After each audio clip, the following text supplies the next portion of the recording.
it's a good way to enter into the day, not in a rush to get anywhere.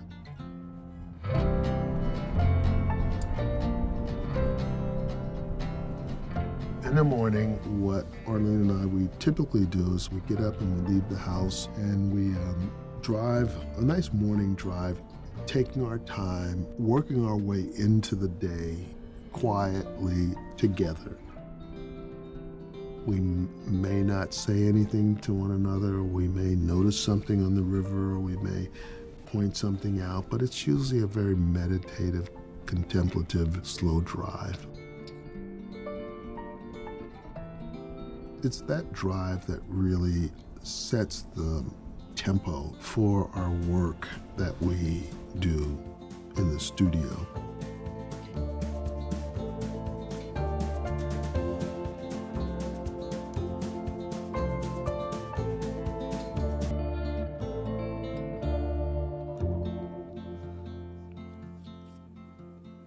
In 1992, I was more or less recruited by the University of Minnesota to teach painting and drawing to both undergraduates and graduate students.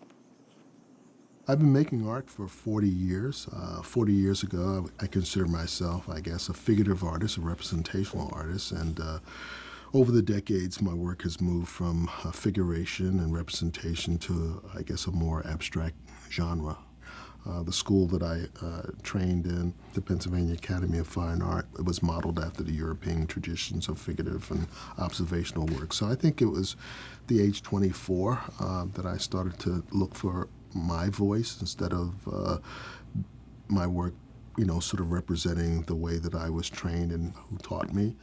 And so I think, it was this idea of breaking away from a tradition and looking for a way in which my voice can be identified and freed. So I think it was a search for freedom in some ways.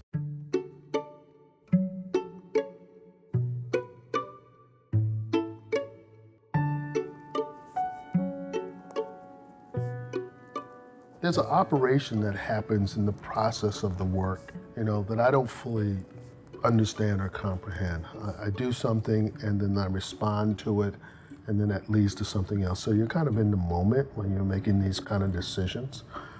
And maybe even calling them decisions is not even the right word. They're impulses and you're acting on impulses. Or you have a hunch. You accumulate all these hunches together, and at the end of that process, you just have a handful of hunches, And so when the hunches are done, you kind of look up there and you kind of go like, so, where am I in this process?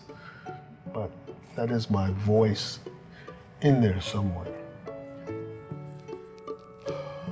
At no given point do I want to have absolute control over any of this stuff. Repetition is an important part of my work, but it's not doing the same thing the same way all the time. It's doing the same thing in a different way or in a new way. It's a visceral thing. It's not a cognitive, it's not planned, it's not strategic. Like any cooking, have you ever made a recipe more than 3 times and it turned out different each time, even though you're following the same kind of recipe? So sometimes circumstances, sometimes it's the day, sometimes it's you, that it just doesn't turn out the same way each time. My nemesis is pancakes. Can't get them right the same way each time. I just can't. Just can't do it.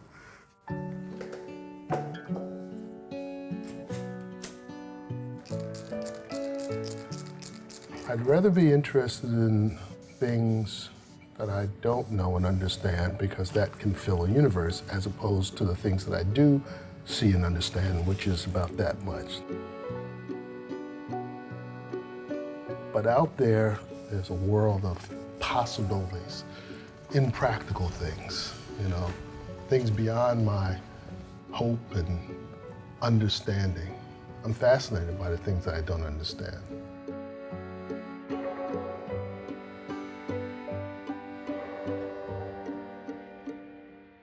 Arlene. Arlene is my buddy, my wife, and the mother of our 3 adult children.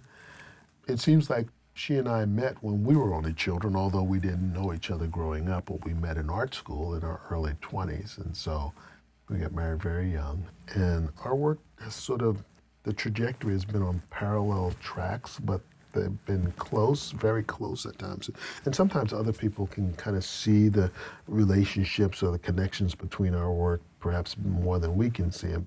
My son was visiting us one time and he said, "You and Daddy, are you collaborating?" I said, "No, I don't know what he's doing over there."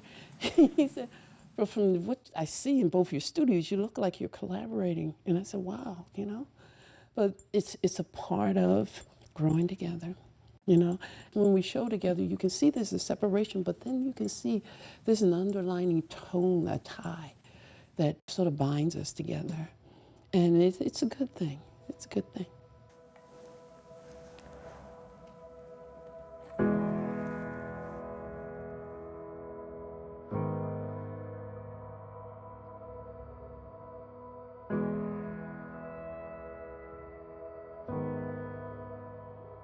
I can't get by every day living in the world of the imagination, or else I'll be run over by a bus.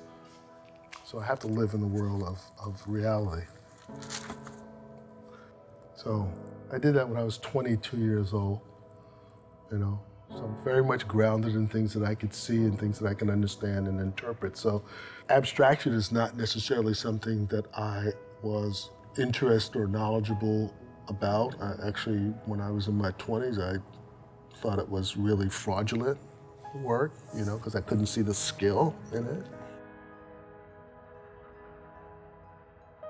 When you're working abstractly, I mean, one of the questions that comes up often, people will know, can you draw? As though that is the legitimizing thing. And, you know, when people ask that question, the flip side of that is that they don't think that abstraction is legitimate or that it's not skill-based in some ways. And so if you work abstractly, you must be hiding your deficiency in skill. So those early days in commercial art school, learning how to use ruling pens and learning drafting skills and lettering skills and all those technical kind of things too, I think it does provide a sound foundation. It certainly gives me confidence that when I go off-road and do things, that underneath of that is a sound foundation. It has a structure, it has a scaffolding there. And that is the thing that gives it, I think, credibility when you look at it.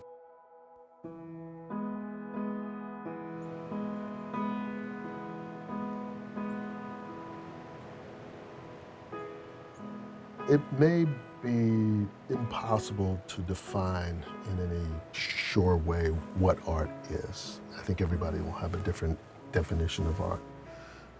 For me, the one constant that I know about art is that art always changes. So there's always a transition. There's always an evolution that happens, a transformation that happens, because if those things don't happen, art is dead. Sometimes those changes are very subtle. Sometimes they can be seen. Sometimes those changes can only be felt. And so I trust in the process. You know, the Mississippi River is constantly moving and constantly changing. And sometimes those changes are imperceptible, you can't see them. But we know the day that the Mississippi River stops moving, we know it's all over.